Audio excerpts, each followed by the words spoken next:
El espíritu de la abuela.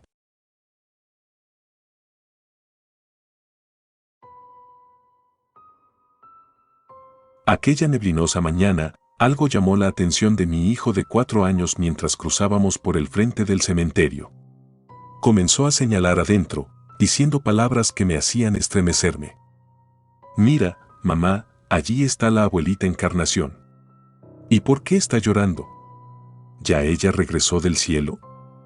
No sabía qué contestar ante todas aquellas preguntas que me hacía mi hijo. Estaba muy asustada. Él saltaba de alegría diciendo que su abuela estaba ahí dentro y que le hacía señas para que entrara junto con ella a aquel lugar. «Vamos ya, ese no es un buen lugar para un niño», le dije, agarrándolo del brazo para impedir que siguiera corriendo en dirección al portón del cementerio, que se encontraba abierto. Él comenzó a gritar, diciendo que quería irse con su abuelita y que lo dejara. «Basta ya, niño, no colmes mi paciencia». Lo agarré muy fuerte y, prácticamente arrastrándolo, me lo llevé de allí. Le hice seña a un taxi que, afortunadamente, pasaba y, como pude, lo llevé hasta allí. Estaba aterrada, aquella maldita mujer no me dejaba en paz ni después de muerta. Mientras su hijo vivía, se dedicó a hacerme la vida imposible, y ahora, después de llevarse a mi esposo con ella, ¿qué pretendía? No quise contestar mi pregunta, porque la respuesta me aterraba.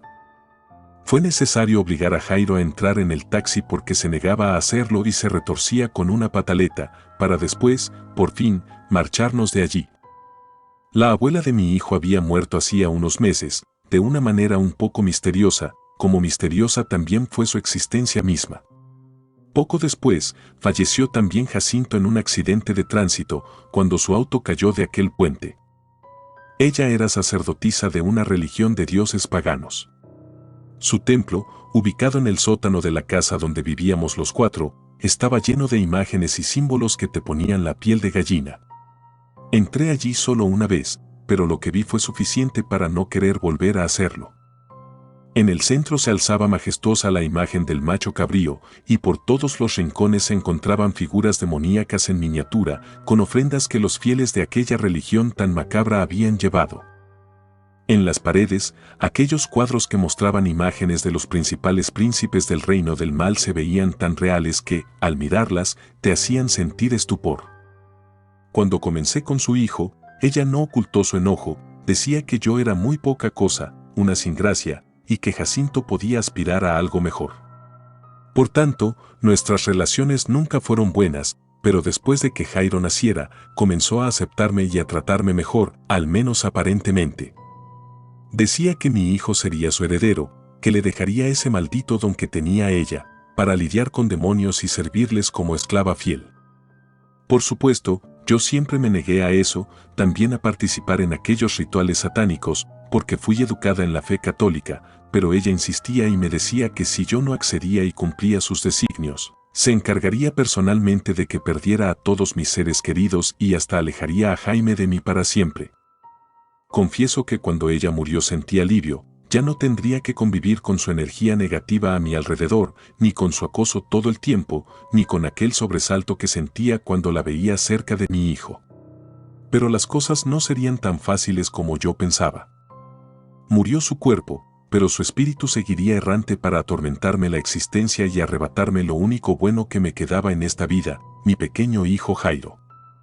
El taxi detuvo su paso justo al frente de mi casa, como yo le había pedido. Le alcancé al chofer el pago por su carrera y luego tomé a mi hijo de la mano para entrar a mi casa. Jairo ya había dejado de llorar, pero todavía tenía aquella cara de quien está molesto. En ese momento comenzaron a suceder muchas cosas para las que no tenía una explicación lógica. Jack, mi perro, salió corriendo a nuestro encuentro, pero no como otras veces, en que saltaba de alegría por nuestra llegada. Esta vez gruñía de una forma amenazante, enseñando aquellos colmillos y con unos ojos tan raros, tenían un brillo extraño que nunca antes había visto en él. Era como si mi perro estuviera poseído por algún ser oscuro. ¿Qué rayos te pasa, perro loco?, dije, amagando con mi cartera, mientras con mucho cuidado y sin quitarle los ojos de encima a aquel animal, me agachaba para agarrar un palo que estaba sobre el césped del patio, intentando defenderme de un posible ataque. Le di la llave a Jairo y le dije que fuera abriendo la puerta mientras yo intentaba deshacerme de aquel perro endemoniado. El perro ni siquiera se volteó a ver por donde iba mi hijo. Estaba claro que su asunto no era con él, sino conmigo. «Vamos, Jack, ¿qué te sucede, amigo?», le decía, intentando calmar el mal genio de mi perro, que parecía no reconocerme. Seguía gruñendo y mostrándome sus colmillos. Lentamente comencé a caminar prácticamente marcha atrás, para no quitarle los ojos de encima. Casi llegaba a la puerta, que ya había abierto Jairo, cuando me atacó. Sin pensarlo, le propiné un golpe con el palo que tenía en las manos y lo tiré a unos 2 metros de donde estaba, pero ni siquiera chilló. Era como si los golpes no le dolieran. Inmediatamente después de caer, se incorporó y arremetió contra mí una vez más. Pero para ese entonces ya había logrado entrar y cerrar la puerta. Quedé detrás de esta, muy asustada, intentando tomar aire y asimilar todo aquello. Aún desde dentro podía sentir al perro arañando la puerta con sus uñas mientras la golpeaba. ¿Qué le estaba pasando a mi perro? ¿Por qué me atacaba de esa forma? ¿Se habría contagiado con la rabia? No entendía nada y estaba lejos de sospechar lo que realmente estaba sucediendo. Después de unos minutos, comencé a caminar por la casa. Lo peor ya había pasado. Empecé a llamar a mi hijo, que no sabía hacia dónde había ido. «Jairo, ¿dónde estás, niño?». Pensé que seguía molesto y decidí buscarlo yo misma. Quizás se estuviera escondiendo por malcriadez. Subí la escalera, ya que los cuartos estaban en la planta alta y seguramente se había ido allí a refugiarse. Caminé en silencio a través del pasillo y me paré justo frente a la puerta del cuarto de mi hijo. Cuando ya estaba lista para entrar, sentí su dulce voz. Me quedé unos momentos en silencio, intentando escuchar lo que decía. No se podía definir bien una palabra, mucho menos una frase, porque estaba hablando muy bajito, pero parecía que mantenía una conversación con otra persona. Empujé la puerta muy despacio y entré. Jairo estaba en el suelo, sentado con las piernas abiertas, jugando con sus bloques de armar. Ni siquiera notó mi presencia de tan concentrado que estaba. Me fui acercando y lo escuché decir algo que paralizó mi ser. «Ya no quiero seguir con ella, abuelita. Mamá no quiere que esté cerca de ti». «Jairo, mi amor, ¿con quién estás conversando?». «Con nadie, mamá». «¿No ves que estoy solo?». Dicen que los niños no mienten, pero estoy segura de que ese día mi hijo mentía. Sentía la presencia oscura allí, el olor a muerte se camuflajeaba entre los rincones de la habitación. Tenía mucho miedo y sentí un escalofrío de pronto. «¿Quieres algo de merendar, hijo? ¿Te preparo algo? Puedo traerte un sándwich de esos que tanto te gustan y un yogur de fresa. ¿Qué me dices?». A toda costa intentaba tener una conversación con él, pero mi hijo no tenía intención de permitírmelo. «No, ma. Solo quiero seguir jugando. ¿Me dejas solo, por favor?». No estaba segura de que fuera lo mejor, pero decidí hacer lo que me estaba pidiendo. Solo le di un beso, salí de la habitación y cerré nuevamente la puerta. Me fui a la cocina a preparar el almuerzo. Corté las verduras para hacer la ensalada y luego cocí la carne. Cuando estuvo todo listo, llamé a mi hijo para que bajara a almorzar. No fue necesario llamarlo 2 veces, enseguida bajó. Ya se veía con mejor semblante y estaba más calmado. Le serví en su plato y se lo comió todo sin que tuviera que convencerlo. «¿Te gustó el almuerzo, mi amor?», dije mientras le acariciaba la pequeña mano que aún estaba sobre el mantel blanco que cubría la mesa. «Sí, mamá. Me gustó mucho.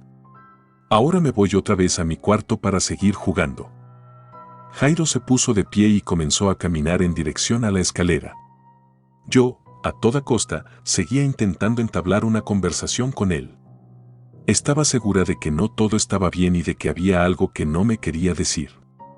Ese cambio de actitud tan repentino me preocupaba. Yo conocía a mi hijo y sabía cuando me ocultaba algo. «Nene, ¿no prefieres estar un rato aquí conmigo, conversando, no sé, de algo que quieras?».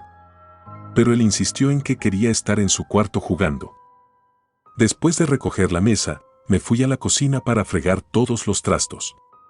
Debía alimentar a mi perro y tenía miedo de hacerlo, por lo extraño que estaba cuando regresé hoy a casa. Tomé su plato y puse su alimento dentro. Entreabrí un poco la puerta y, con dudas, comencé a llamarlo. En un momento lo vi llegar, saltando y moviendo la cola, tan juguetón como de costumbre. Pero aún así, no me confiaba. No se parecía a la fiera que me recibió a mi llegada, pero igual tenía mis reservas. Me preguntaba qué le había sucedido a mi perro hacía un rato. ¿Por qué me había atacado de esa manera? En la noche, ya a la hora de dormir, pasé por el dormitorio de Jairo. El niño dormía con su cabeza reposando sobre la almohada. Lo observé unos minutos mientras lo arropaba. Se veía tan lindo con su pijama azul. Estaba dormido, abrazado a aquel oso de peluche que le regaló su abuela cuando cumplió 3 años y del que nunca se separaba. Ella era un ser realmente malo, de sentimientos retorcidos, pero dentro de su corazón estrecho había un lugar para Jairo. Eso no lo puedo negar, y había logrado ganarse el amor de mi hijo. Apagué la luz y cerré la puerta. Debía irme a descansar, aunque desconocía si iba a poder conciliar el sueño. La agonía y el estrés de sentirme acechada por un peligro para el cual no estaba preparada, ni tenía recursos para enfrentar, me estaban carcomiendo el alma, además de presentir que la vida de mi pequeño hijo corría un grave peligro. No soy una persona que usualmente se desvele, por lo general duermo bien, pero esa noche la preocupación y los últimos acontecimientos lograron quitarme el sueño. Sé que me dormí tarde. Desperté de pronto con un frío muy fuerte. Quise taparme con la cobija, pero no lo logré. No podía moverme, aunque juro que lo intenté. Comencé a sentir susurros rarísimos cerca de mis oídos, aquella voz que repetía mi nombre de una manera escalofriante. María, estoy aquí, y voy a llevarme a tu hijo conmigo. Comencé a ponerme nerviosa porque reconocía aquella maldita voz, aquel espíritu errante que volvía del inframundo para torturarme. Intenté levantarme otra vez, pero mi cuerpo inerte no respondía a las órdenes de mi cerebro. La vi caminar delante de mi cama con aquel vestido tan negro, como negra también fue su existencia misma, y aquella risa macabra retumbaba en mis oídos como campanazos a quemarropa. La vi danzar su danza satánica, como aquella vez que, por error, entré al sótano cuando ella presidía su ritual. Estaba segura de que era ella, aunque ahora tuviera una mirada aún más aterradora y sus movimientos fueran más definidos que cuando era una simple mortal servidora de las tinieblas. Después se acercó de nuevo a la cama, esta vez por donde yo tenía mis pies. Lentamente comenzó a subirse hasta tener todo su cuerpo encima del mío. Quería estar bien cerca para que el daño que me hacía fuera mayor. Podía sentir su olor putrefacto, a carne quemada y azufre, y sus manos carrasposas como lima nueva al contacto con mi piel, y aquel aliento tan frío que hacía contacto con mi rostro. Maldita, vas a arrepentirte de haberte cruzado en mi camino. Voy a llevarme a tu hijo conmigo, así como me llevé a tu marido, y allá en el inframundo vamos a ser una familia como siempre quise, sin tu molesta presencia. Me dijo, y luego comenzó a reír a carcajadas. Aunque intentaba reaccionar, no lo lograba. Estaba como hechizada, no sabría decir con certeza qué era. Creo que fue una mezcla entre el miedo que sentía y la impotencia de no poder reaccionar ante todo aquello. Sin poder evitarlo, comencé a llorar. Al fin pude reaccionar y sentarme súbitamente en la cama. Fue la tibia mano de Jairo la que me acarició mientras me decía: «Mamita, me hice pipí en la cama». Delante de mí estaba Jairo, con su pijama húmedo y su osito de peluche agarrado de una mano. Un sollozo se me escapó de manera involuntaria. Abracé a mi hijo como nunca antes lo había hecho, aunque me considero una madre amorosa y consentidora con él.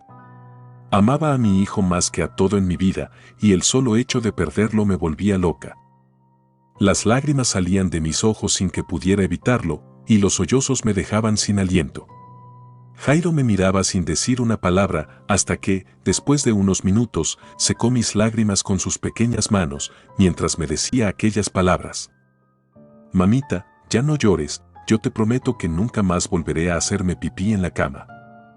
Estaba desesperada. Tenía a mi bebé delante de mí, casi llorando, sintiéndose culpable de mi dolor y no podía explicarle lo que estaba pasando realmente.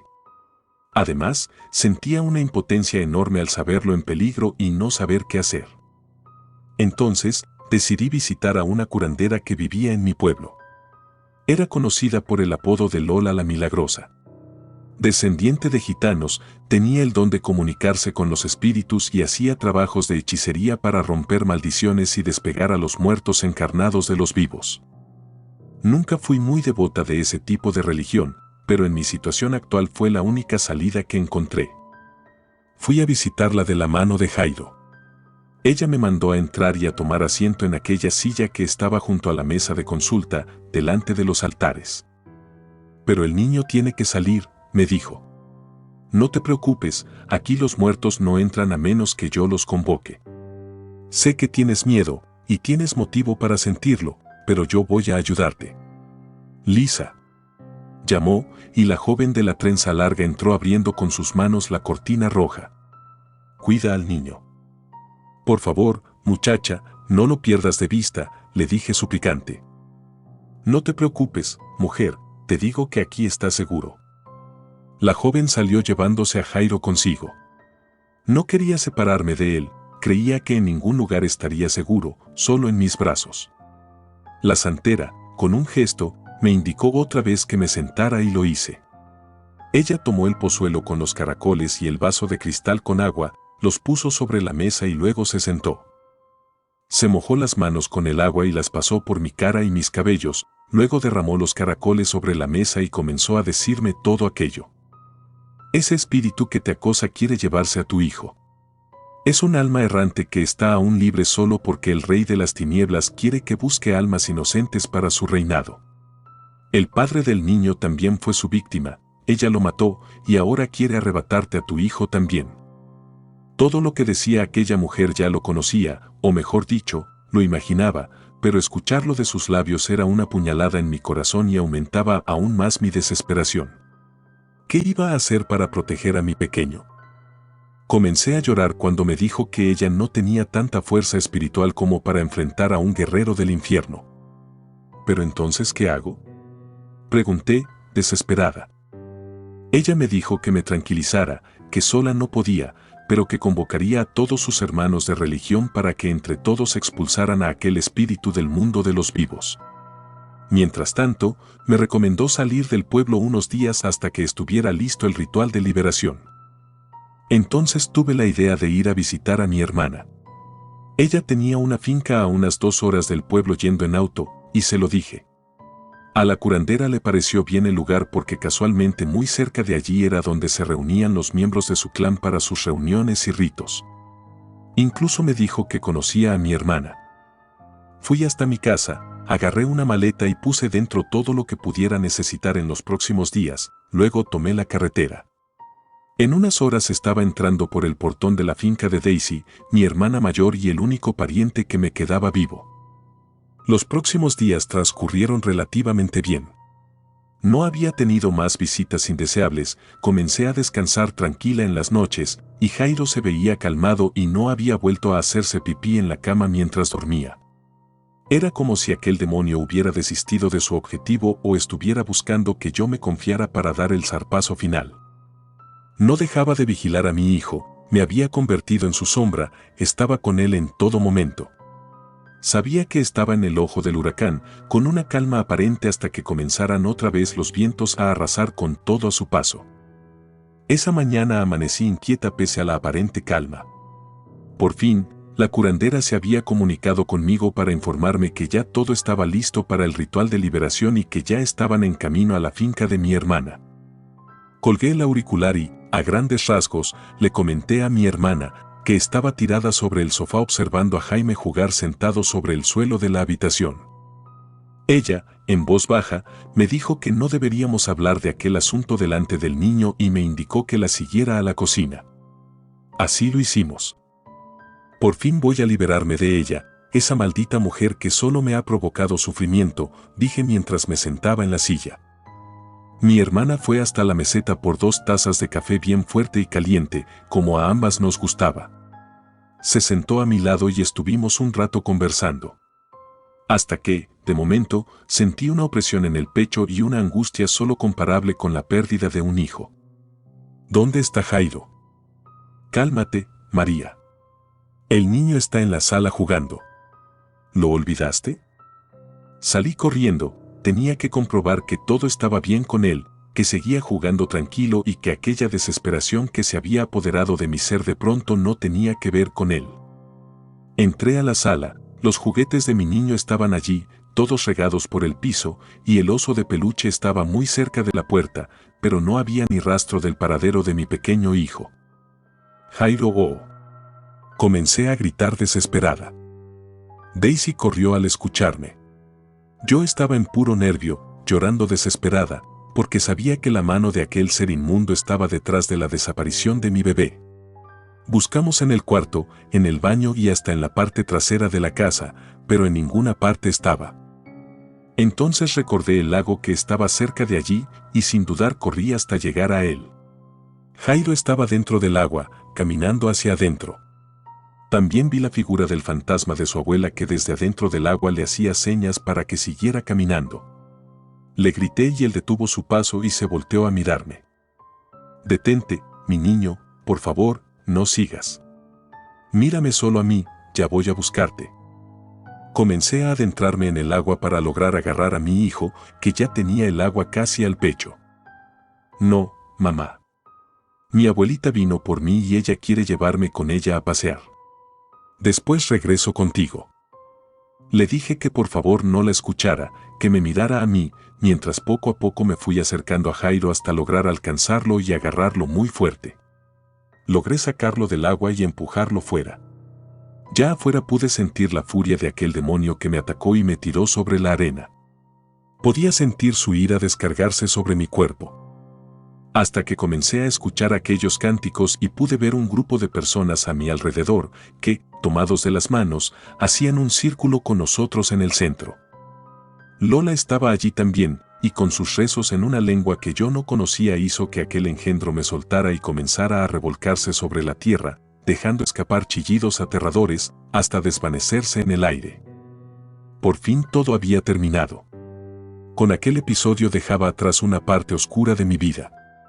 Mi suegra por fin ya no era una amenaza para nadie, y podría continuar con mi vida.